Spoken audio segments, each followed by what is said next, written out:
of the seminar Energy Communities for Collective Self-Consumption, Frameworks, Practice, and Tools. Thanks everybody for coming with us today, and especially to our speakers. Thanks to the University of Grenoble-Alpes and the PUCA for their support.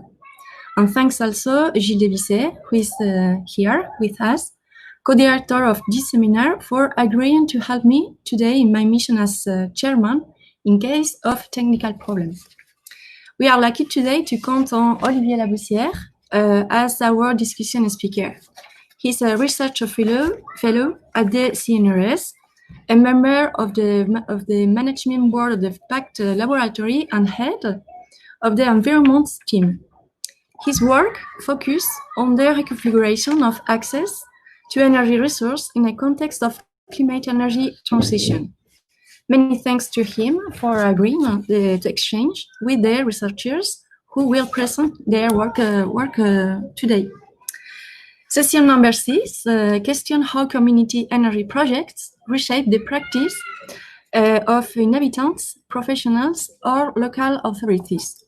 We wonder how local self-production and self-consumption question the relations between energy system, environment, architecture, and social relationship during the design stage, as well as the operating period. This session explores the impacts of community initiatives, which integrates an energy dimension on social and spatial practice at different scales: housing, condominium, districts, and cities. Through the notion of common, it questions the relations between in situ resources, their uses, and community or local governance. Our first speaker, Simone Di Pietro, develops his research in the reshape international training networks. He will present his work titled Implementing Energy as a Common Approach in the Revitalization of Shrinking Cities. Our second speakers, Myriam Plux and Sophie Van Est, researchers at the National Institute of Scientific Research of Canada, will talk about social expectations as meanings of the contribution of community geothermal projects in the urban energy transition in Montreal. Finally, Martha Papalardo, a researcher and teacher in the Institut d'Urbanisme et Géographie Alpine de Grenoble, will present a research paper entitled Energy Communities and Commons, Rethinking Collective Action Through Innovative Spaces. Thank you very much, Pietro, Myriam, Sophie, and Marta, for your contributions. May I remind you that you have 15 minutes to speak to us, after which I will have to stop you. I'm sorry. Just one last thing before we begin this session. I remind you that you can send us your questions via the webinar chat. Following the changes between Olivier Laboussière and our speakers, you will be given the floor. And here we start this session number 6 with a talk by Simone Di Pietro from the reshape International Training Networks. Thank you for your attentive listening. I'm going to speak en French, but très peu. Bonjour à tout le monde. Comme vous savez, aujourd'hui c'est la dernière session avant les vacances d'été. On va discuter avec Martha Papalardo, Simone Di Pietro, et Myriam Plux, désolé, et Sophie Van Est sur la question des communautés énergétiques, d'énergie, des relations entre les différents acteurs et la production et la consommation in situ des énergies renouvelables. Donc, je vous rappelle que chaque intervenant a 15 minutes. Je vous rappelle de même que vous pouvez nous poser des questions en anglais et en français, bien que la session sera déroulée prioritairement en anglais. Et qu'au fur et à mesure, vos questions seront posées, on va essayer de les publier. Et puis, les intervenants, après discussion avec Olivier Laboussière, ils répondront à cette question. Désolée. Et maintenant, on laisse la parole à Simone Di Pietro, qui va nous parler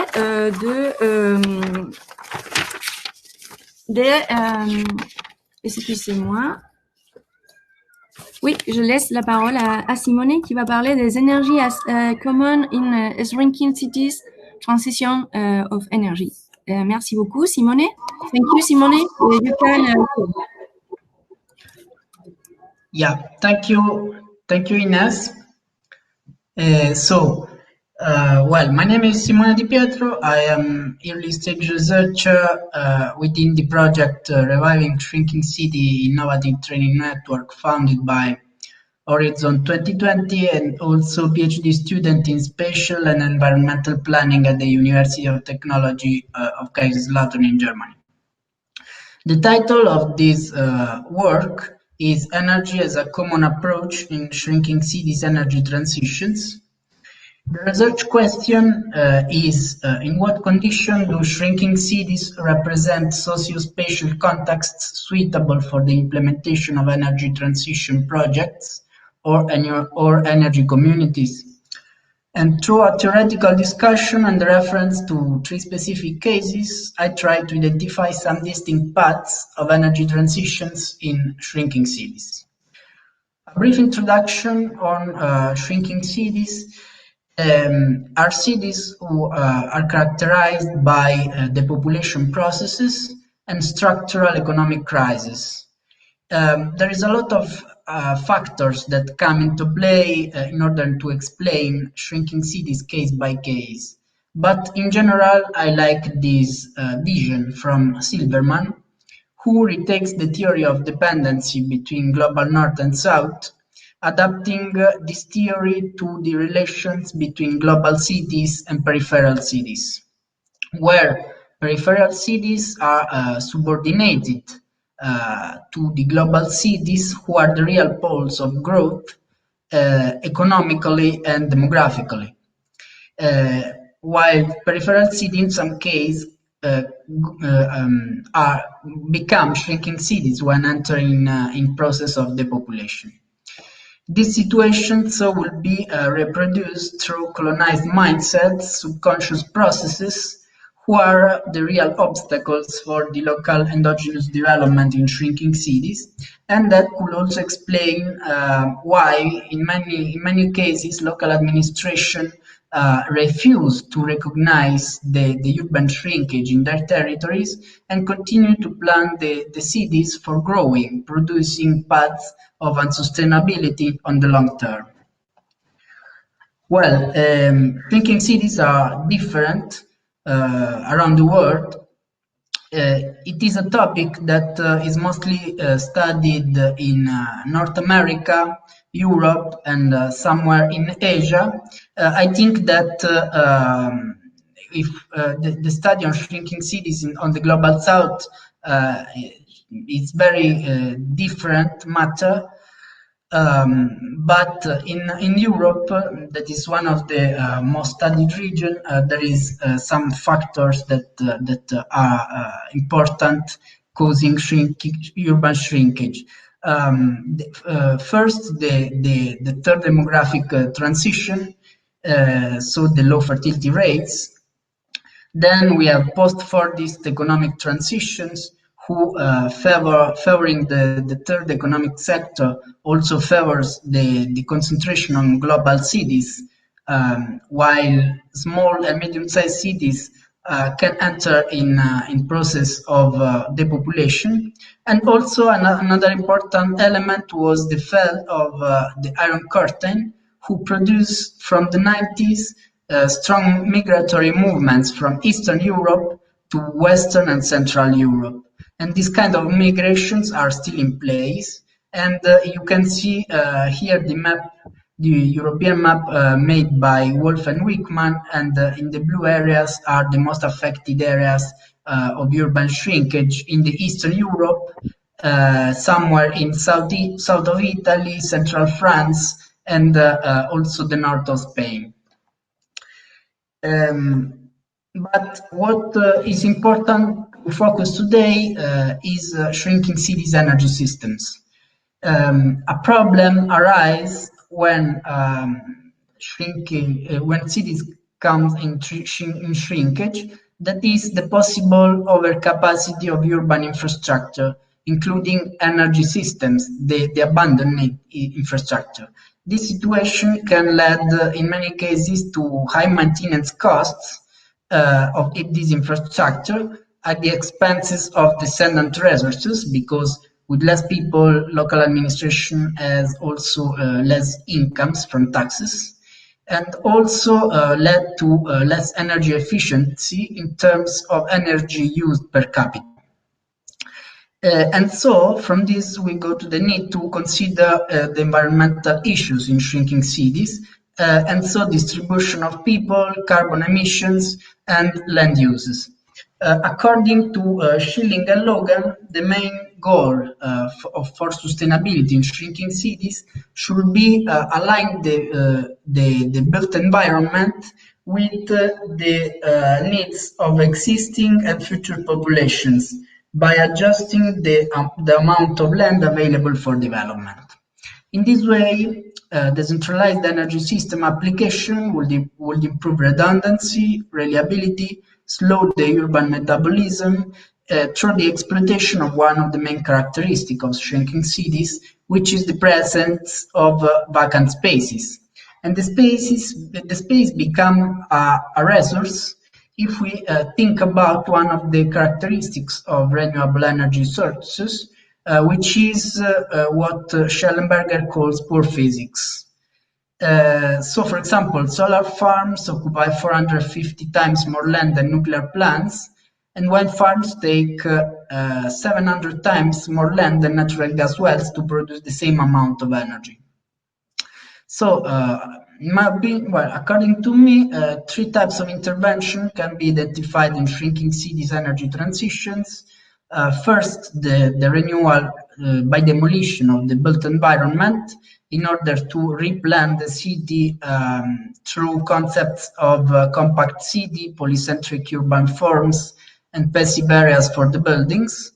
Then we could have a small-scale renewable energy production with bottom-up governance models, and large-scale energy production with top-down governance models. But we need to think about these changes in taking into account that energy transition have a very important political dimension, and not only technological. So, for example, a lot of actors are important in the transitions. Technological and social changes make urban planning more complex if we consider the territory as a socio-spatial entity in which many actors operate. So there is the interest of large companies, there is coalitions between territories, local governments in order to promote legal marks for energy transition. We have new dynamics between territories, for example, high and low lands, the emerging markets, new economic intermediaries, and if we think to the shift of the paradigmatic shift from energy as a commodity to energy as a common, we must deal with this situation. And in my opinion, this kind of shift is more easy to realize at the smaller scales, where you can have local identities and so deal with the problem of free riders in these kind of processes. Then, well, on the last part I try to identify some paths of energy transition models in shrinking cities. The first one is the structural conversion to green economy of all the mining cities or industrial cities. In this case, really are two cities, Gelsenkirchen and Herne, located in the Ruhr region, in the German Ruhr region. These cities had a strong depopulation process from 75 of 30% of the inhabitants, and because of the decommissioning of coal mines from this period. It is only in the 90s that the administrations invest for the energy transition through the creation of a science park, who is dedicated to the production, development, research, and marketing of photovoltaic panels in Gelsenkirchen, and then in the neighborhood city of Herne, which is at 10 minutes from Gelsenkirchen, we have similar and complementary project with the coal mine, the old coal mine that is being converted for cogeneration cogeneration plant, energy storage system, and one of the biggest rooftop solar energy production in Europe with the power of 1 megawatt. That is situated on this training academy called Training Academy Sansenis. The second case, it's a much smaller town. I think the size is very important because it is the city of Melpignano in the south of Italy, in the region Apulia. And we find here a case of a small town that in 2011 founded a cooperative energy community from an agreement of 80 members, founding members. In this case, we have different kinds of memberships, but the interesting aspect is that the benefits of the production of energy, the surplus of energy that is sold to the national grid, then the profits have been used for communal benefits. So to modern the town, not only to modern, but to improve the town, and for example, for the installation of a water house dispenser in the principal square of the town. Finally, the third case is planet shrinkage with integral approach, and I take the case of Vitry-le-François in the region Marne in France. In this case, also from the 75, caused by the industrialization processes, there is a dramatic depopulation of 30%. And the important aspect here is that the local administration could collaborate with the social local landlord called Vitry Habitat, who is an important actor there because owns most of half of the housing properties. This collaboration led to renewal by demolition of all the towers housing, densifying the territory, and in this way try to attract new middle class. And also the local administration started to collaborate with the company EDF in order to plan territorial energy positive in France, in order to produce 100% of the renewable energy in the territory through wind farm, heating system based on biomass, and now they are experimenting the mobility based on hydrogen that is produced starting from biomass. Then concluding, we can argue that the patterns of energy transitions implemented depend on the context of shrinking cities and of some important variables, who are the size of the cities, the presence of vacant spaces, the already built environment, socio-demographic and political characteristics of the community.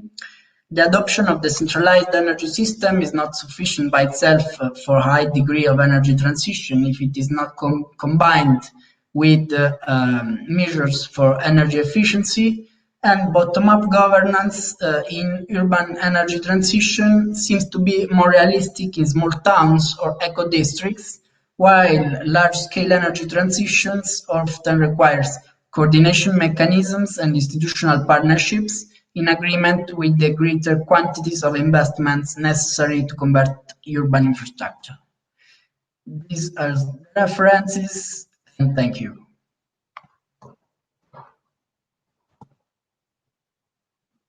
Uh,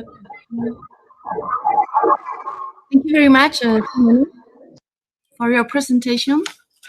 Now we are going to listen Sophie Van Est and Miriam Prout. So thank you for beginning.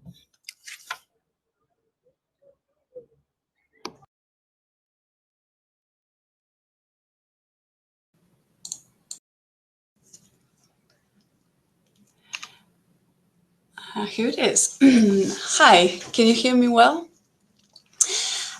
I'm Sophie Van Ness from INRS Montreal, professor in urban studies, and Miriam Prou is also going to talk with me, a master's student in urban studies. And what we're going to present is part of a broader project on the use of geothermal energy, shallow geothermal open loop geothermal energy in Canadian cities. We're going to talk today about the social expectations and meanings produced by community geothermal projects in Montreal. So the context is, of course, very important because in Quebec, hydroelectricity really structures the imaginaries about energy. Hydroelectricity is by far the dominant source for electricity and heating. And it's also been tied to a nationalist state project since the 1960s, 70s. So we have a centralized form of renewable energy provision, which made it less attractive for the development of local decentralized renewable energy projects. Energy is also quite invisible in urban planning processes. So it's only talked about for sort of exceptional projects like LEED certified buildings. Recently, the city of Montreal has started to use more the vocabulary of energy, carbon neutrality, and has made some commitments in terms of energy, but this is pretty recent. So in this context of centralized national renewable energy source, we were wondering what would motivate urban actors to go on with decentralized energy project. And more particularly for geothermal projects, why are urban actors interested and what types of expectations and imaginaries they produce? So what we mean by expectations and imaginaries is first, what are the expectations produced on how geothermal energy can contribute to a more ecological energy portfolio, to an energy transition in Quebec, in Montreal particularly, and how can it shape the type of transition urban actors will mobilize and contribute to? So what types of actors will contribute? Will it be collective, individual, public, civic, and what sort of vision it is associated with? So we're using the theoretical framework of the dynamics of social expectations from the field of sociology, of science and technology studies. And in this field, expectations are thought to be very important for the development of a new technology or new modes of implementation. Expectations in this literature are presented as value-laden and, of course, tied to each actor's position. They're affected by imaginaries that go beyond just the technology, but also the sort of society we want to live in, the role of the state, etc. They are performative, so they act on the actual development and enthusiasm for a new technology and its mode of implementation. And although there's this enthusiasm that seems sort of consensual, they also often hide a diversity of meanings. So we're using this to look at community meanings tied to geothermal energy, because this community sort of collective project has come out really importantly in our data. So in the literature, as you've probably talked a lot about in this series of web seminar, authors speak about how community energy is a very polysemic term. So Walker and Devernwright has sort of defined the ideal typical community energy as a place-based energy project managed by and for the local population. So it's been also analyzed as sort of a grassroots innovation niche under the framework of the sustainability transitions. But still, it's acknowledged that it's initiated and managed by different types of actors, of course. And in Canada, research has shown that it's mostly owned by municipalities and cooperatives. But this is much more in Ontario, as I said before, because in Quebec it's less developed. So the question we're asking on community energy is, again, what types of expectations and meanings they produce for an urban energy transition. So just a little more detail on geothermal energy in Canada. It's not used for the production of electricity, but it's really for heating and cooling buildings directly, either with heat pumps or directly with a water source nearby. So it's really a decentralized in situ energy source mostly. The geothermal market, of course, it's still a very niche, marginal. It has increased up to 2008 because of price of oil and gas, and also financial assistance programs, but has decreased since 2010, and you'll see it in our data also. So the types of data we use to investigate expectations produced is media coverage mostly, and also promotion documents from actors involved. So we did an analysis of media coverage of 20 years, so from 2000 to 2019, in local and national newspapers in Montreal that are diffused in Montreal. And we particularly looked at those that emphasize geothermal energy in title or introduction. So that really talks about it. And in this corpus, in this review, we counted the projects that were more spoken of. And there were 8 that were spoken on more than a certain number of articles. And a large number of these projects were shared geothermal infrastructure projects, 5 of them, and this is what we're going to focus on today. So we analyzed more the broader media representations of these projects and the documents produced by the actors. So I'm going to start with sort of the first general results, and then Miriam's going to continue with the projects. So the first general result is that media representations of geothermal energy is really presented as a proof of ecological commitment and exceptional green practice. So it's part of the ecological features of innovative urban projects, often influenced with lead projects. There's this whole narratives of ecological pioneers, and the ecological plus value of geothermal energy is really taken for granted. This has changed a little bit in the last years, so there's more talk of how it's good to reduce greenhouse gases and electricity consumption, etc. But it's not so much argued as still taken for granted as a plus value in terms of a more ecological form of energy. The second transversal result is that the media talks much more about specific projects than about energy policies or generic incentives. So geothermal energy is presented as being really pushed by individual actors, corporations, or organizations. And there's a change in types of projects featured in the press. So before 2009, it's much more about individual residential or commercial units. And after 2010, it's the public buildings with geothermal infrastructures, and shared residential geothermal infrastructure are much more covered in the media. Miriam, your turn. So now we will present 5 shared geothermal infrastructure projects that were more discussed in the press analysis. For this part, we will present each project and the vision of the actors behind each of them, as well as some key data of the press analysis. First of all, the Vistal is a private project of 2 condominium towers realized between the years 2006 and 2008. On his website, the developer self-promotes his ecological commitment and associated with building ecological projects that are more energy efficient. The developer also presents the Vistal as prestigious towers. The media representation of the project was similar to the vision of the developer. They present the Vestal as an ecological and high-end project with LEED certification. They also expose the energy savings offered by the geothermal infrastructure, and they cover the geothermal energy as an affordable commitment. They base this aspect through investment and the creation of the green loan by the developer that the co-owners board will have to repay.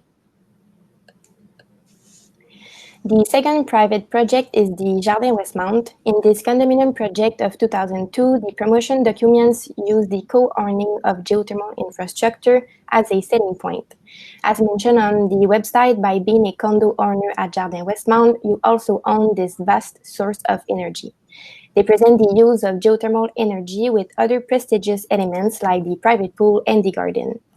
In the media, the representation of the project is similar to the Vestal, the other private project that I just present. The developer's vision is associated with building the largest green residential building with LEED certification in Canada. They also present a quote by the developer saying that for him, the era of oil in the building industry is over. Now we will discuss the private project of shared geothermal infrastructure in terms of collective projects.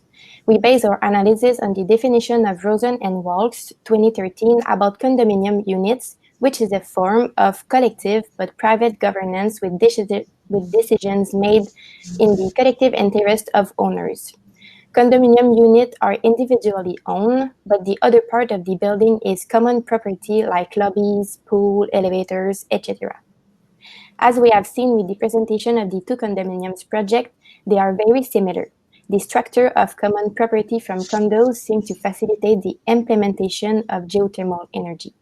Also, geothermal infrastructure contributes to the typical image as seen in Rosen and Walks 2013 of the condominium as an attractive, high-end, and ecological housing option. This aspect is amplified by the fact that co-management of the geothermal installations and technical bugs or errors were not emphasized in the press coverage nor in actors' documents. So we have seen more private projects. Now we will discuss about social and cooperative housing project. Benny Farm is a redevelopment project realized in Montreal between 1999 and 2011. The goal was to create social, ecological, and cooperative housing with the existing building. It was pushed by housing association, architecture firm, and community associations that worked together. They also created GEBF, a local energy cooperative for the project. Community association and GEBF wanted to install geothermal energy to contribute to affordable housing and reduce heating costs. They argued that social housing could be an energy transition avenue. The media representation was similar to the actor's vision that I just presented. They covered the possibility to create affordable housing for the community while innovating on energy at the same time. They exposed the reduction of 60% on electricity bills for residents created by geothermal energy.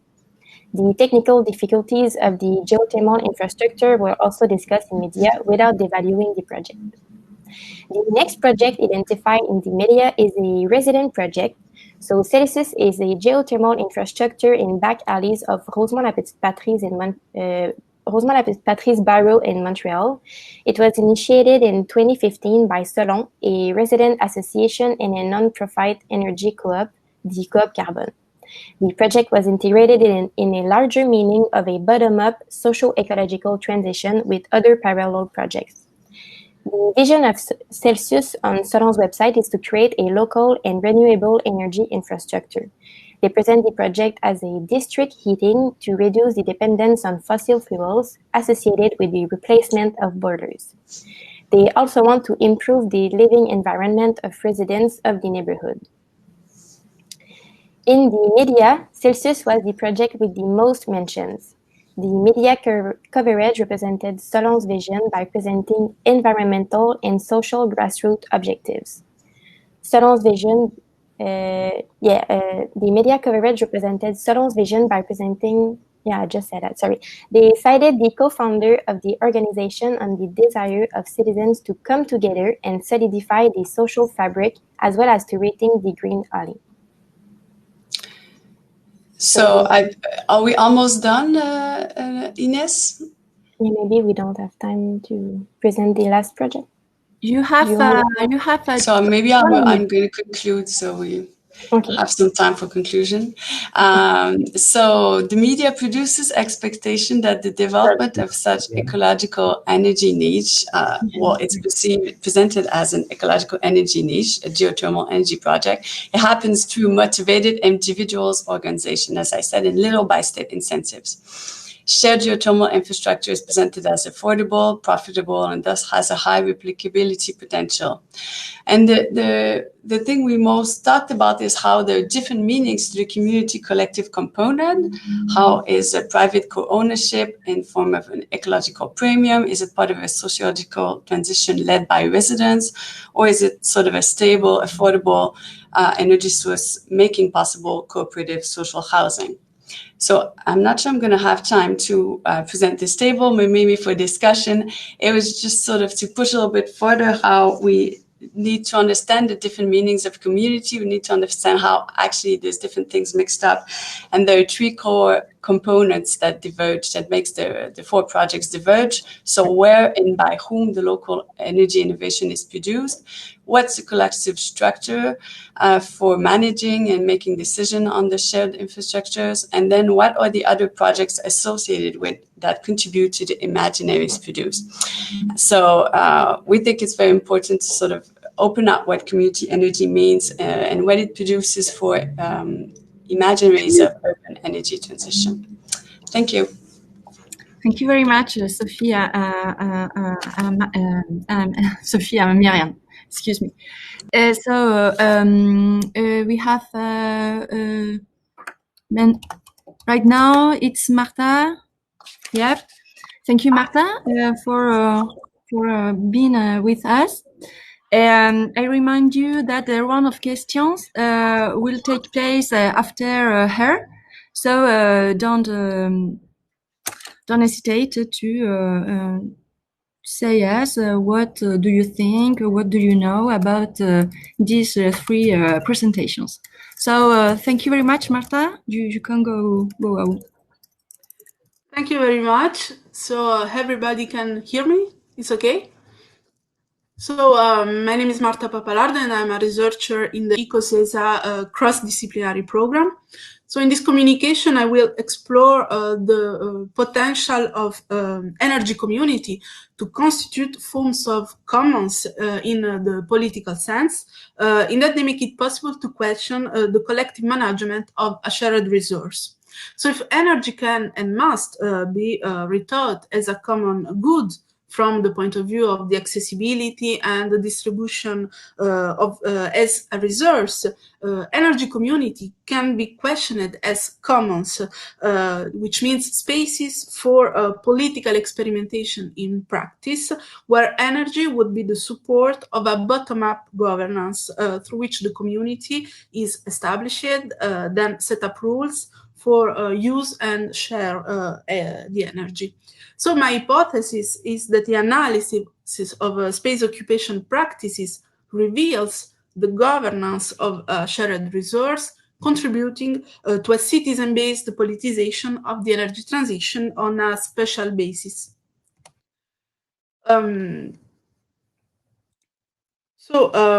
Energy as a common good has been explored by authors like, for example, Elinor Ostrom, who proposes a typology of governance of natural commons according to 8 principles related to the definition, the delimitation, and the management of a resource, as well as the collective that must ensure this management.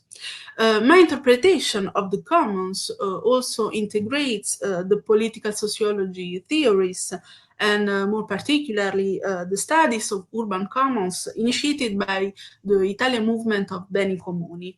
According to these approaches, commons are less objects than practices and participate in a questioning of the dominant socio-political system through a political action which would be from below.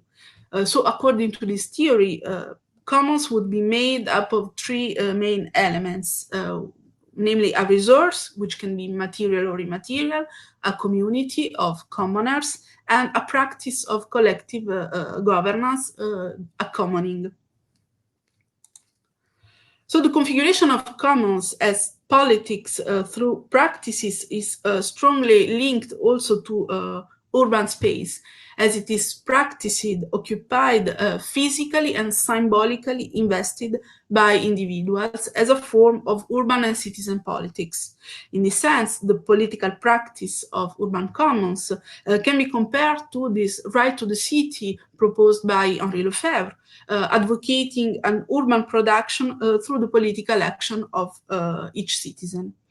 So in this sense, according to this hypothesis, the analysis of energy communities as commons means investigating the dynamics of building the collective action through learning processes, governance, and distribution of power within the collective. We will see that in our case studies, the capacity to govern conducts is exercised not only directly and actively through the official scenes of exchange and governance, but also indirectly through situated practices in the spaces of the daily life. So collective self-consumption communities bring together actors who are both producers and consumers of renewable energy, most often photovoltaic electricity, which must be organized on several levels. In France and in Switzerland, members wishing to participate in a collective self-consumption operation can set themselves up as an organizing moral person, which is in charge of the sharing between members of the in situ produced energy. So there are several configurations of energy communities regulated by national and supranational directives. We have seen some of them in other sessions of this conference. However, I decided to focus on energy communities initiated and led by citizens, the so-called ordinary actors, particularly in participatory housing, because the governance and the sharing methods of this specific type of housing make it possible to observe in a privileged way the exchanges related to the management of the energy system.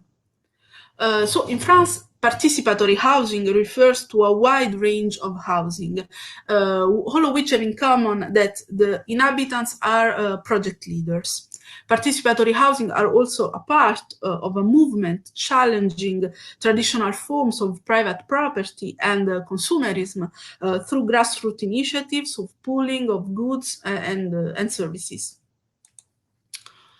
So my first case studies is grouped housing located in a small commune in the south of France, formed by individual dwellings and a separated common building with a laundry, a common rooms, 2 guest rooms. We have already seen that in the last session of this conference. The idea of installing an operation of electricity self-consumption came from the 2 families who started the whole project because they desired to escape the monopoly of the large energy operators. So the PV panels are connected with a community electrical grid that supplied the common building and the water heaters in each dwelling. The second case studies is a cooperative housing in Geneva, which is owned by 2 housing cooperatives. The dwellings are distributed over 5 floors, and on the ground and on the 3rd floor we have common spaces, which also include a common room, a laundry room, and guest rooms. So after deciding to install a collective self-consumption device, some inhabitants also created an energy cooperative, which funded the panels, and to which today all the inhabitants pay the bills for their electricity. So through the analysis of the spatialized governance in the 2 communities, my approach aims to explore the power dynamics in the energy communities and their interweaving with the space inhabited in a daily basis. Thus, the practices of the inhabitants constitute a privileged field for observation and analyzing the construction of a political action in collective self-consumption communities. So through their consumption practices, but also through their occupation of space in general, individuals express their agency. So in this sense, decision-making process is no longer the only moment where certain individuals give an effective direction to the group, but this moment is prolonged, is disseminated in an indirect way through practices in common spaces and in private dwellings. So in this sense, my interdisciplinary methodology mobilized on the one hand the narrative and the interactionist approach in order to evaluate individual representations and the dynamics of face-to-face inter-individual exchange between the group members. But on the other hand, I also observed the practices of occupation and organizing of space, so markings, barriers, arrangements in the physical space. So I decided to present my results according to three main axes: the resource sharing, the circulation of power, and the spatialization of living together. So the analysis of the exchanges between the members of the two communities revealed how they define the rules for the distribution of the resource. In both fields, the collective self-consumption system essentially supplies the common areas. So the sharing of energy resource is linked to the sharing of common spaces, and more particularly to the degree of exposure of individual or even intimate practices. So the example of laundries illustrates this dichotomy between sharing spaces and individuality of practices, particularly in the exchanges for the definition of the distribution ratio of consumption costs. So the inhabitants of the French housing decided that everyone would pay a symbolic sum for each washing, corresponding to the estimated cost for their consumption, in order to avoid any conflict by giving everyone the freedom of doing what they want. You do, you pay. The inhabitants of the Swiss case decided on the opposite way. They will not count any individual consumption in order to guarantee justice to all the members. So in common areas, whether in a direction of individual satisfaction or solidarity, the group must ask itself the question of the distribution of the visible consumption and have to find a solution. On the other hand, the practices in the dwellings are never discussed, and the exchanges around the distribution of consumption are avoided as much as possible. So in both communities, the inhabitants decided to share in equal parts, equally, between the household, the consumption of the dwellings resulting from the panel, which are a little bit obvious. So the more individual practices are visible and accountable by the other members of the group, the more explicit the governance will be, and the exchanges between the members will be subject to a mechanisms of justice between the members of the group. So the more the spaces will be preserved by the respect of privacy, the more the exchanges will be informal, and the exercise of power will be disguised in the practice of spaces. So about the circulation of power, both groups operate according to the principle of sociocracy, which is a movement challenging the assumption of representative democracy supposed to guarantee horizontal and egalitarian governance. The three principles of sociocracy are the functioning by commissions, which are groups dedicated to the different issues of the communal life. The second is the organization of the commission by interlocking circles, where each member is part of at least two commissions, and the process of decision-making by consent. So this horizontality of expression is supposed to encourage the emergence of more complex and nuanced propositions, the possibility offered to all to express themselves, create what Callon, Lacombe, Barthes defined an hybrid forum, where different points of view of experts and laypersons can have their place in the decision-making process. However, this horizontal functioning is not free of the formation of asymmetries.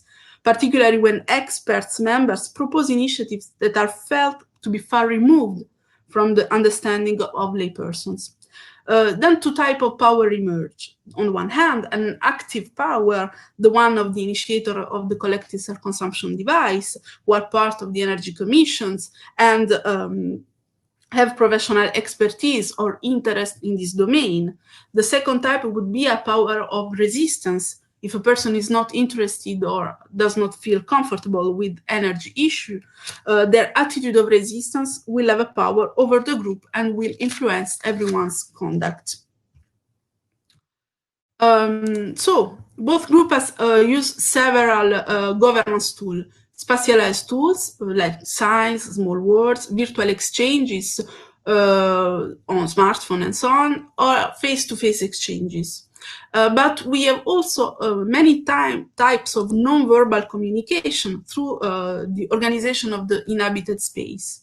In Switzerland, for example, we have flower plots that block the passage in front of the bay windows in the communicating balcony that are supposed to be accessible to all. In France, they put shoes next to the front door of the common room to indicate the obligation to remove them. They left DIY tools on the common courtyard to indicate a request for more involvement in the maintenance work. For example, in the laundries, in addition to the consumption monitoring table, in France, they have a very rigid organization of space. Everyone has his own product of its own space where they can do laundry. In the Swiss room, laundry room, signs ask tenants not to use the dryers at night, how they teach them how to use the dryers, and so on. Also, in both housing, the landings and outdoor living areas are used in a hybrid manner, combining private and shared, as many residents' personal belongings are stored permanently in the landings, which are appropriated as extension of the home. So through all these practices of consumption, but also of occupation and organization of private and common spaces, the inhabitants multiply their channels of communication, widening their field of action and thus the exercise of their power over the other members of the group. So the analysis of this distribution of power, I started from James Scott's distinction between a public and a hidden transcript. The first one would be the support of official interaction, discourse between groups, while the second one indicates the internal or disguised political action of a social group. So if face-to-face exchanges through the official channels of sociocracy would fall within the sphere of the discursive performance, the organization of space would have, that I observed would be compared to the hidden transcript, which does not only covers word, but also is made up of a whole set of gestures and practices.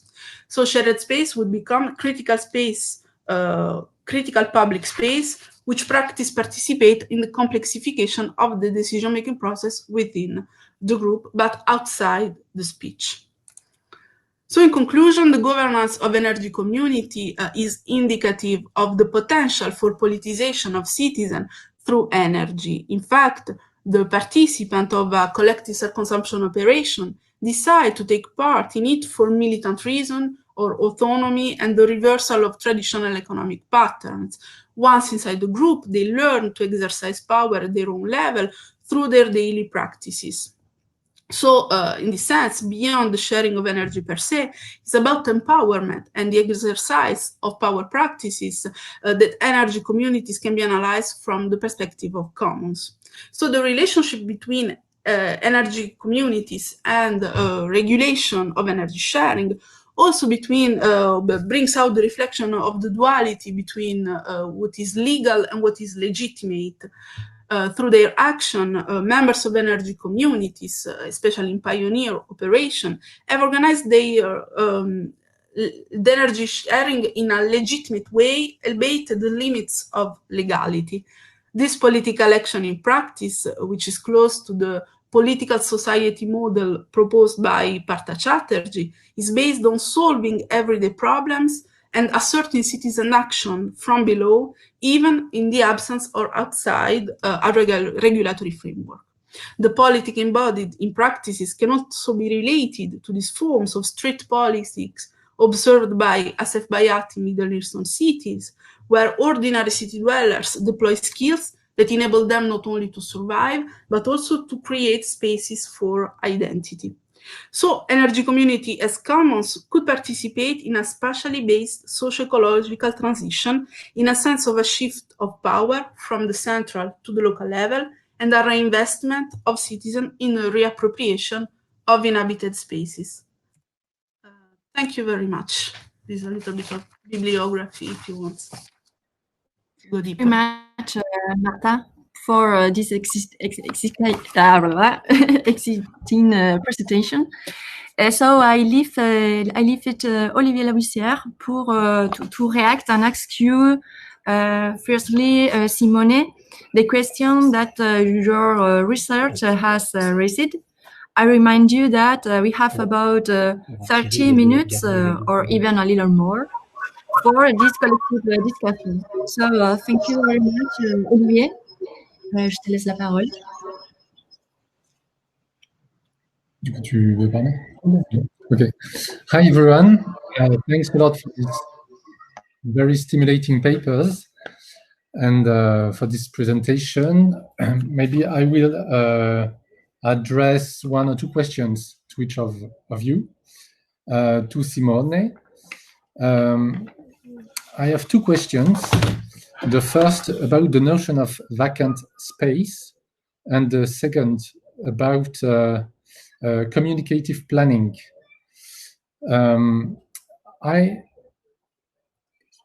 You have shown that shrinking cities know very different trajectories and calls for making differences between the urban dynamics and their context.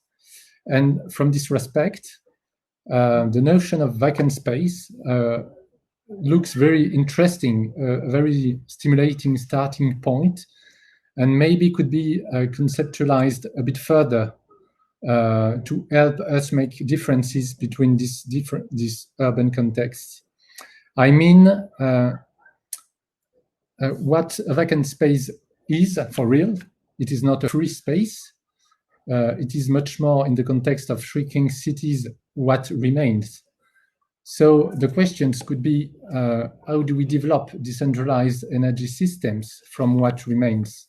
And what remains could provide planners, people, different communities with different kinds of potential. So it could be interesting to see how this vacant space are potentialized and how, through what kind of planning. The second question is about communicative planning.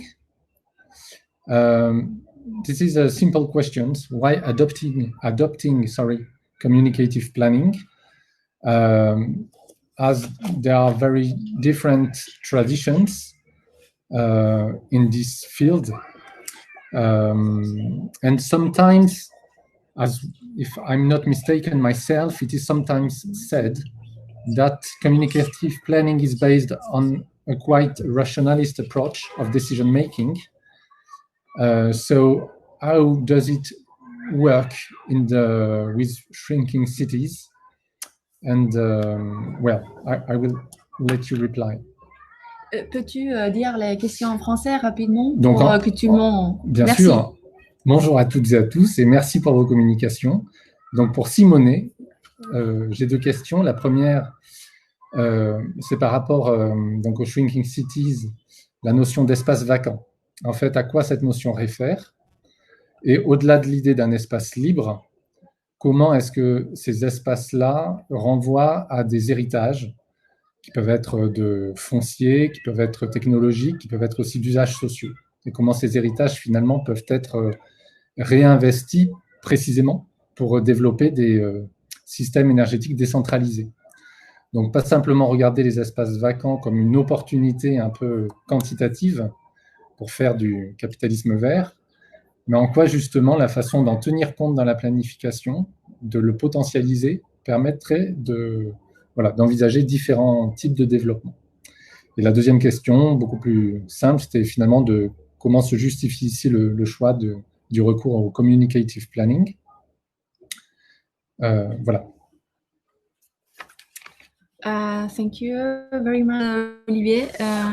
Simone, can you answer this question, please? Yes, thank you, Olivier. I answer in English, right? Yeah. So about vacant spaces are considered like this part of the infrastructure that is abandoned in the cities. So it can be all the fabrics converted for other uses, like for other uses. There is many works about temporary uses of vacant spaces. I think that this kind of approach of temporary uses can also be applied for decentralized energy systems, because there is a life period also for a decentralized energy system. But also, vacant spaces is produced when the local administration can decide to change the demolition of the buildings. So then vacant space is produced, and you can arrange different kind of uses. And this is the most important difference between growing cities and shrinking cities. Growing cities, it is natural that tend to compact. It is much better to compact in order to have less use of energy per capita, while in shrinking cities we have less people, so more space, and you have different kind of different kind of approaches to respond to this situation. That one can be rebuild the environment in order to reduce the energy use per capita, so also compacting the city, and also making alternative uses of vacant space. That can be also gardening, that can be different kind of uses, I think. And this is a resource in many cases.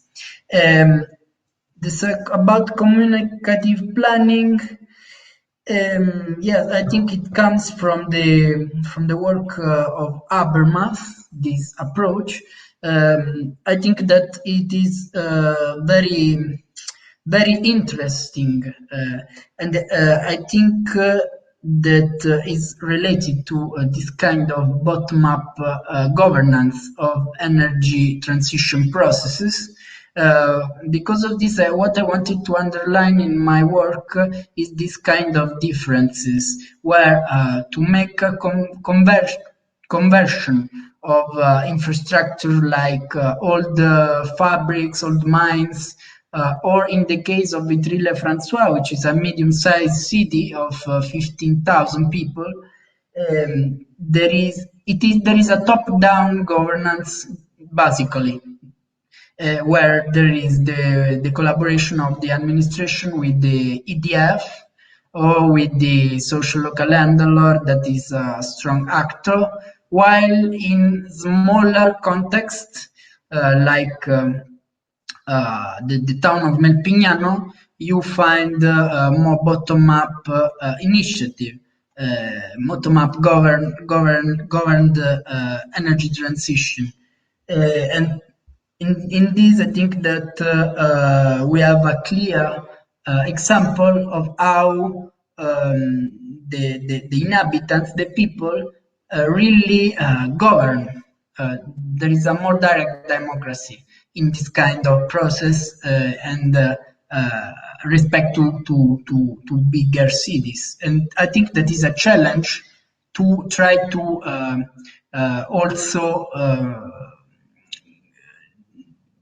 also extend communicative planning to bigger cities, to other kind of situations. I hope that I answered. I don't hear. Okay, thank you, Simone. On the first point, the real question was, is it the right word, vacant space? Because it looks like a very pivot notion for your work, and vacant space seems a bit generic, while it changes with the context. And it is also a notion attached to many heritages, uses, and so on. So my question was about that, how to conceptualize this point. But you have answered. And on the second point, I'm maybe not convinced by communicative planning, because the Habermas framework looks a bit like everybody could gather with the same powers just to discuss about the future. And most of the time, it's not like that. We are not equally empowered to discuss the becoming of an urban area. And there are other traditions like advocacy planning or pragmatist planning that could provide other possibilities to look at the case studies. That's all. Excuse me, Simone, you have 2 minutes for answer. Excuse me, but we have no eternal time. 2 minutes. Okay. Yeah, just to say that I think that is very important, the relation between the people and the state and the local governments in this kind of relation is very important respect to the also the work of the urban planners do. For example, in the global south, seems to me that the people is not taking into account, and paradoxically, energy transitions finally are in many cases create socio-environmental problems at the urban or rural areas, like in South Africa or many cases in Latin America. But in Europe, there is more developed urban planning cultures, we could say, and so we already had processes of like in Great Britain, where people wanted to participate on the planning of their cities. And I think that was that is something that really is changing the cities in Europe.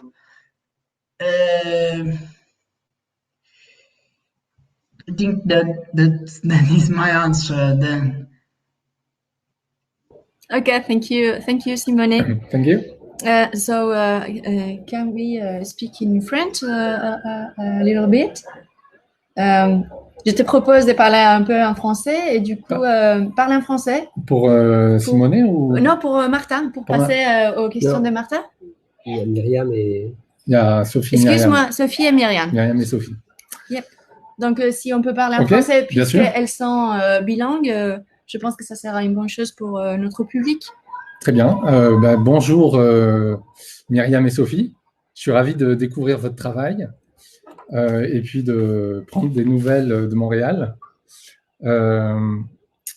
J'étais intéressé effectivement parce que la question de la dimension communautaire sur les renouvelables au Québec, effectivement une question, c'est un enjeu pour avoir un petit peu regardé du côté de l'éolien, mais je serai assez bref.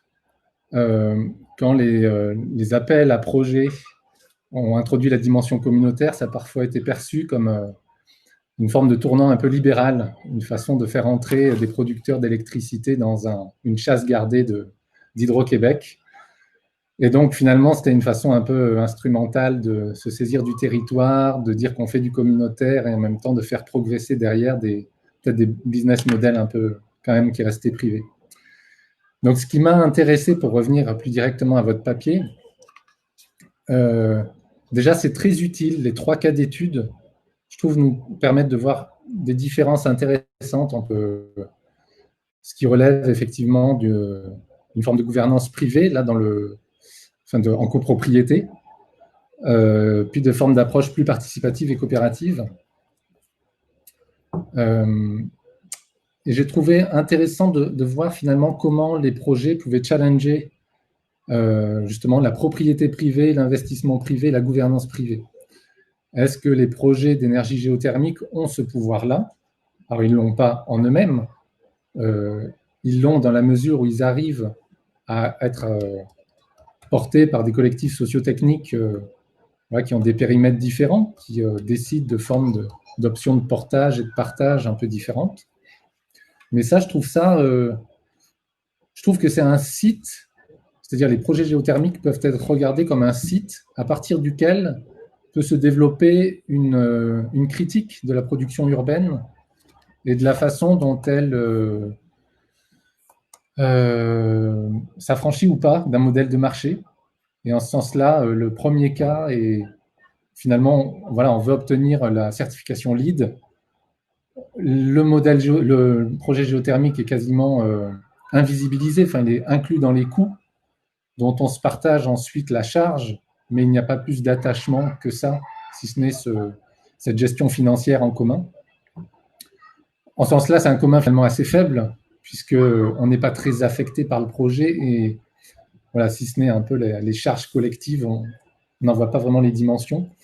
Et sur les 2 autres projets, c'était beaucoup plus intéressant de voir à quel point, effectivement, parce qu'on faisait un portage coopératif, et j'ai compris dans le 3e projet Celsius Community, parce que même on envisageait les ruelles, c'est-à-dire des espaces publics, comme des espaces qui pourraient être investis par un collectif d'habitants, et du coup, voilà, on arrivait à des hybridations extrêmement intéressantes. Donc là, dans cette ligne-là, je trouve qu'il manque peut-être un petit input théorique un peu critique pour dire qu'effectivement, en tout cas, le papier pourrait apporter ça. En passant par la géothermie, finalement, on arrive à récupérer une vision critique sur la production de l'urbain à Montréal, et qu'est-ce que ça produit, et comment ça informe les institutions, les formes de planification. Donc ça, c'est un peu un premier point. Et puis un deuxième point beaucoup plus court, à partir du moment où autour de la géothermie émergent des nouvelles formes de solidarité et des nouveaux collectifs, est-ce que ça fait émerger des new collective concerns about the underground, c'est-à-dire est-ce que on a un autre rapport au sol et au sous-sol? Est-ce qu'on remet le sol et le sous-sol dans la question écologique? Ou est-ce que ça reste simplement un équipement, une infrastructure qui participe d'un éco-habitat, mais sans plus?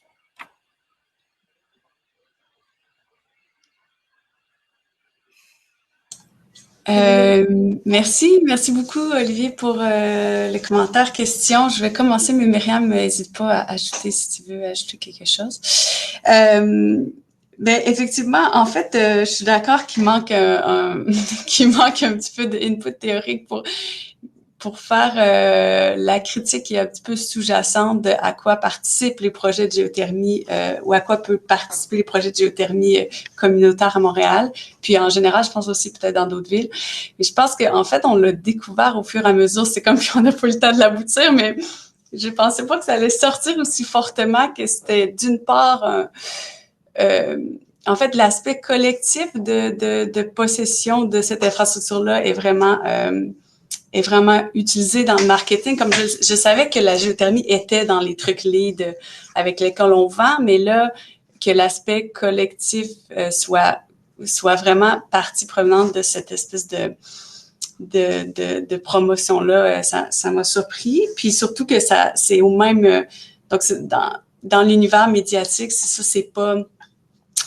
il y a pas évidemment, il n'y a pas une mise en comparaison des différentes significations du communautaire. Donc, ce qui fait une espèce de climat positif autour du communautaire qui est à questionner. Mais donc, effectivement, je suis d'accord qu'on pourrait le pousser un peu plus loin, puis ça nous informe vraiment, je trouve, sur les imaginaires urbains qui sont créés à partir de ça, puis qui agit dans la transition, parce que là, clairement, c'est pas l'État qui agit comme qu'est-ce que les médias donnent comme représentation, c'est pas l'État, mais c'est certains collectifs, dont Selon, donc qui fait le projet Celsius, effectivement, et des promoteurs immobiliers.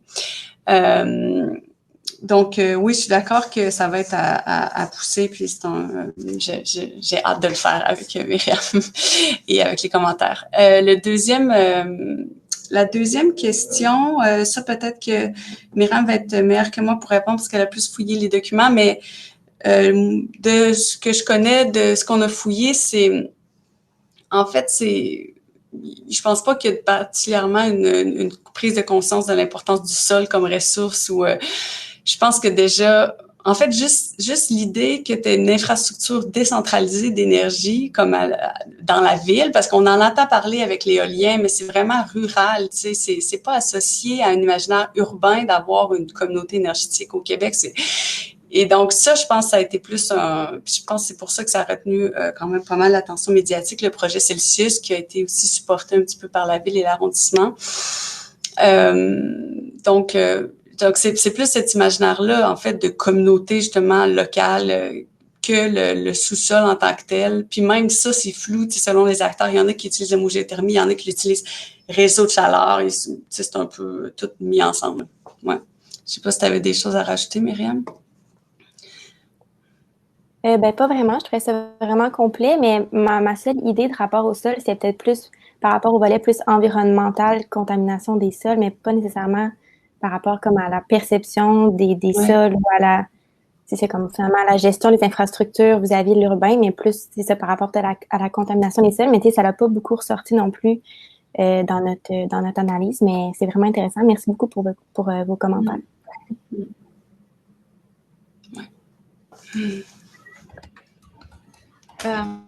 Et merci à vous, mais on avait trop. Maintenant, on a eu trop. Merci Myriam, merci Sophie. Du coup, je propose que tu poses tes questions à Martha Papalardo.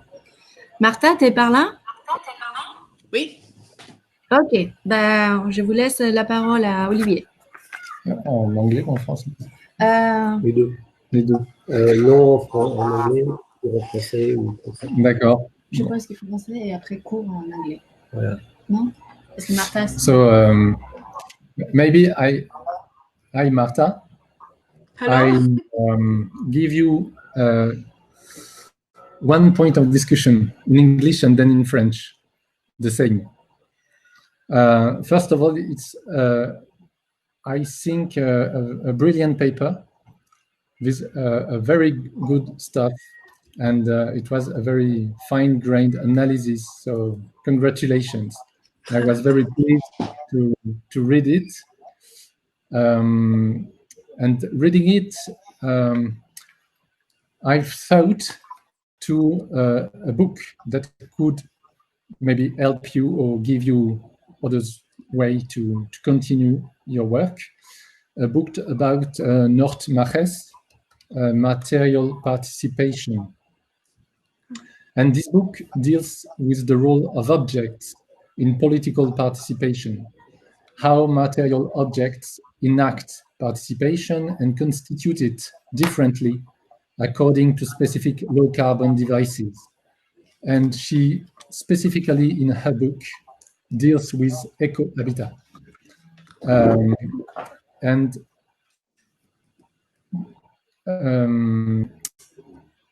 She speaks about the problem of how to make ourselves relevant to take part to eco-home. And your paper is really illustrative of the fact that we do not have the same skills, the same time, and we do not share or occupy space with the same habits, so we connect differently to low carbon devices. And in the end, we do not have the same power to manage these devices and rule them.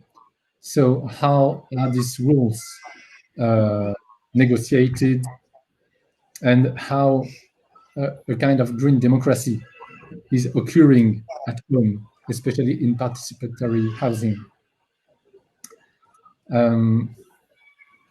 And I've seen, sorry for François Ménard, which is listening to us, but I've seen at the end of your paper a reference to Habermas. Maybe Nord-Mares could be another way to look at the question. Maybe I'm absolutely not an expert of Habermas, so I should reread it. But what I've understood from Nord-Mares is that democracy is much more a matter of opening and adjusting daily devices to make a person himself relevant and bring into the common space and a common living a different lifestyle, how to bring this lifestyle to existence and how to negotiate different lifestyles, the one with the others. Voilà, je vais donc rapidement redire en français. Donc, je trouvais le papier de Martha vraiment brillant, très très bien documenté, et c'est un plaisir de le lire. Et il y a un livre que je l'invite à regarder, de Nord-Mares, qui s'appelle Material Participation, et qui s'appuie beaucoup sur le rôle des objets et des matérialités pour décrire la question de la participation politique, en particulier dans le cas des éco-habitats. Donc, je pense que c'est vraiment fait pour elle. Enfin, c'est quasiment du sur-mesure et c'est une référence qui, je pense, est à ne pas rater.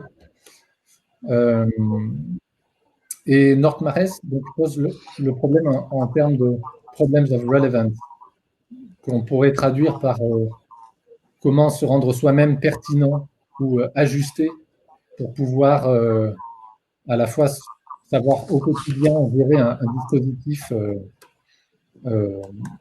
bas carbone, voilà, d'efficacité, de sobriété, et à travers cela, à travers ces médiations socio-techniques, aussi arriver à négocier avec les autres, avec lesquels on habite, son propre mode de vie, et savoir le faire entendre, et savoir faire évoluer les règles collectives. Voilà. Eh ben, merci beaucoup. Je réponds en français, en anglais. C'est juste un remerciement pour une référence que je vais certainement regarder avec grand plaisir, que je vais lire. Oui, l'idée du papier, c'était justement d'explorer cette capacité à travers l'espace, à construire à la fois une action qui serait une action politique, mais qui serait aussi de négociation, d'individuation, de négociation de l'individu au sein du groupe. Donc, il y a un passage de l'individuel au collectif qui se fait par le partage de la ressource et le partage de l'espace. Donc, certainement, ça va être très intéressant de lire ça. Et voilà, merci beaucoup pour la référence. Est-ce que je dis plus ou moins ça en anglais? Comment ça se passe? Thank you very much. I will look for the reference very soon. And yes, the idea of studying the power circulation and the construction of the individual within the group by the exercise of power is my starting point for my study. À propos d'Habermas, je suis sûre qu'on peut tout à fait discuter de son utilisation. Je suis à la limite, je suis très partante pour en discuter même avec François Ménard. L'idée, en fait, c'était vraiment de avoir un espace qui est à la fois un espace investi, un espace de construction voilà, identitaire et politique. Voilà, c'était ça l'idée de rappeler la référence, l'idée qu'il existe des espaces qui, à travers l'occupation, la pratique et l'investissement des individus, deviennent des espaces de création identitaire, d'interpellation. Et ça, c'est un peu ce qui se passe dans les communautés énergétiques, c'est-à-dire que on crée un habitat, mais en fait, à travers cet habitat-là, on questionne un peu le système politique et économique dominant. On questionne aussi la distribution de l'énergie, l'approvisionnement, etc. Donc, c'était un peu l'idée du papier. Merci. Merci, Martha. Bon, c'est bien parce qu'on a encore quelques minutes pour poser d'autres questions. We have several minutes for another questions. So I propose one question to Simone. Simone, you are with us? Yes. Simone? Yep. Yes. Yes. So can you see the question? Or... Ah, voilà.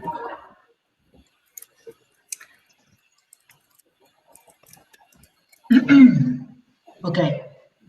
I will answer directly, right? Yeah. So regarding this question, I would say that in my work, I try to identify these variables like variables of type of energy transition model. And of course, also the regional, national public policies are always very important, but we can have different type of governance of energy transitions. The regional and national public policies are so important in terms of subsides, in terms of feed-in tariffs, to financiation. For example, the case of Vitry-le-François could exploit the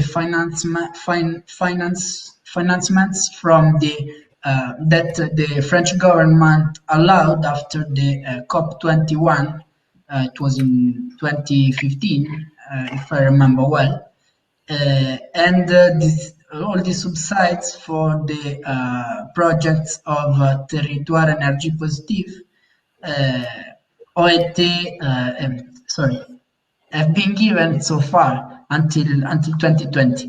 Also, the case of Gelsenkirchen, it is a case at Herne. Are cases of massive public investments in order to convert the infrastructure of the cities. The case of energy cooperatives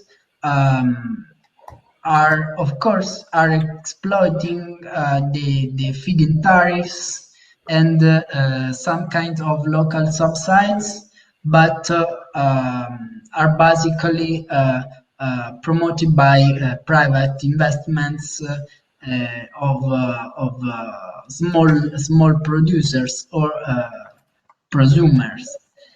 So this is the difference, I think. Thank you very much, Simone. We have another question for Miriam and Sophie. I'm going to publish in French. After that, I'm going to publish in English, but Sophie, Miriam, you can begin to answer if you want. Merci en français. Merci pour la question. Alors, effectivement, dans le contexte d'hydroélectricité, donc, comment se positionnent les autorités publiques par rapport au chauffage géothermique? Ben, au niveau urbain, ils se positionnent peu, c'est-à-dire que la ville de Montréal a quand même favorise la géothermie, surtout pour remplacer le mazout, parce qu'il y a encore une utilisation du mazout qui est seulement 7% de la consommation d'énergie, mais qui contribue à comme 30% des GES du secteur résidentiel. Donc, c'est comme l'héritage des vieilles... du vieux chauffage, si on veut. Donc, là-dessus, la Ville de Montréal encourage la géothermie, mais de manière générale, ils ont surtout encouragé les projets citoyens comme Celsius à cause des motivations plus larges de ces projets-là, mais sont très peu investis dans ce champ-là. Je ne sais pas si tu as des choses à rajouter, Myriam, là-dessus. Au niveau provincial, il y a des critiques comme quoi, justement, Hydro-Québec n'encourage pas la géothermie dans le portefeuille de développement énergétique. Myriam, as-tu d'autres éléments? Non.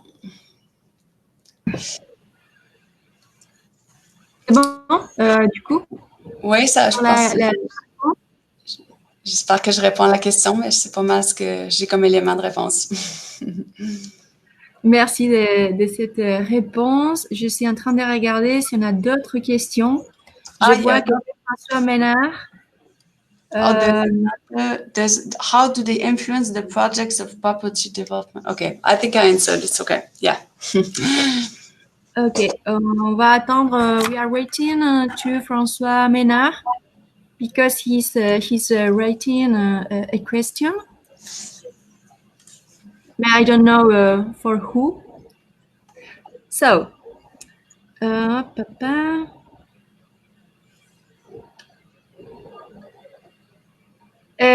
François, est-ce que tu peux préciser pour qui tu poses cette question? C'est pour Simonet, du coup?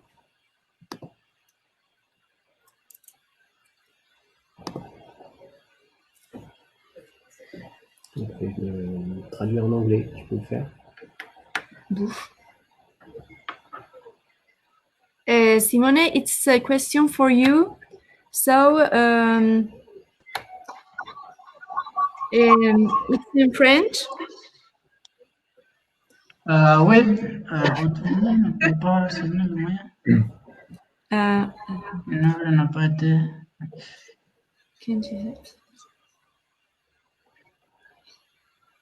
Could you translate? It is too large. I'm going to translate just a minute.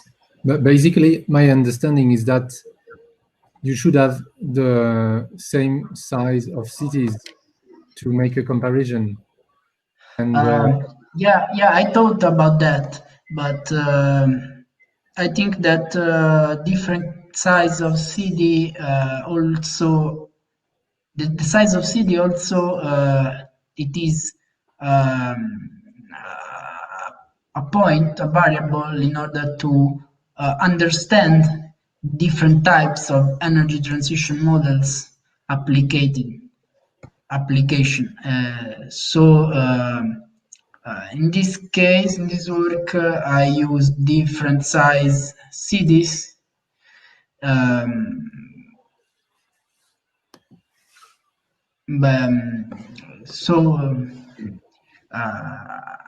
was conscious. I was conscious about that.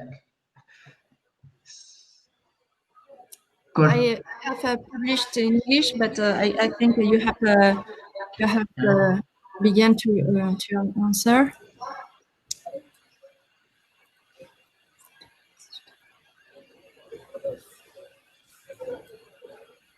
Do you have another elements for answer this question? Yeah, I mean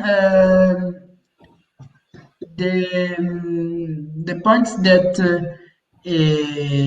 others oscillate decline.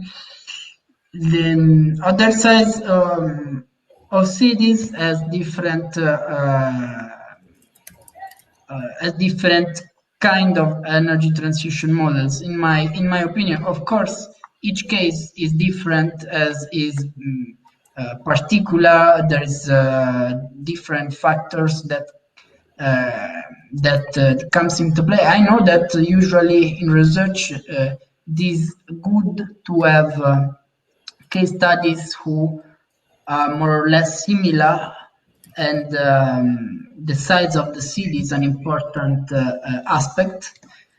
But then I think that every city is different, and the size of the city is only an aspect, but it is also good to take into account to well, I hope that I answered. Okay, thank you, Simone. I think we have not another questions. So, nous avons plus de questions, donc je vous propose de clôturer. Je veux vérifier encore une fois qu'il n'y a pas d'autres questions. Non. So, ok, on peut finir du coup. Du coup, this conference is coming to the end. If you still have any question or if you réfléchis, si vous avez d'autres questions ou si vous avez réfléchi à d'autres questions, vous pouvez directement contacter nos intervenants. Donc, I will let you to contact our speakers by mail. I'm sure they will be happy to answer. And once again, I will highlight to thank you for our four speakers for their contributions.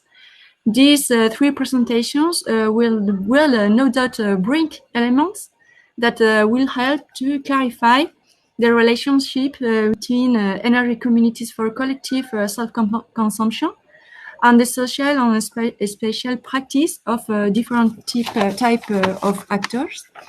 So, je suis en train de dire que merci beaucoup à notre 4 speakers. Je suis sûre qu'ils ont contribué à clarifier les relations entre les communautés énergétiques et aussi les pratiques, les practice of the different actors. Finally, I would like to remind you that we have just listened to the last session before the holidays of our seminar of Eco-SESA program, and the next one will take place on the next 8 September. Additional sessions will be organized to draw lessons with institutional actors of energies and territories, and to share international research questions with scientists interested in local energy communities. We look forward to see you all again. Don't forget to check your registration form on the seminar website to follow the conference cycle. And by thanking once again your presence and our discussion speaker, Olivier Laboussière, all the equipe of Eco-SESA. We wish you a good continuation, a good summer, and we look forward to see you again in September. Bye. Et je viens de dire que on va continuer cette session de conférence autour de la question de la communauté énergétique en septembre, plus concrètement le 8 septembre. Et je tiens à remercier encore une fois Olivier Laboussière qui a accepté de discuter les interventions de nos intervenants. Et très particulièrement, je tiens à remercier notre 4 intervenants qui ont apporté des éléments très intéressants pour continuer à clarifier la question des énergies, des communautés énergétiques et des pratiques. Alors, je mélange toutes les langues et du coup... Good summertime. Good time, good holidays, and see you again in September.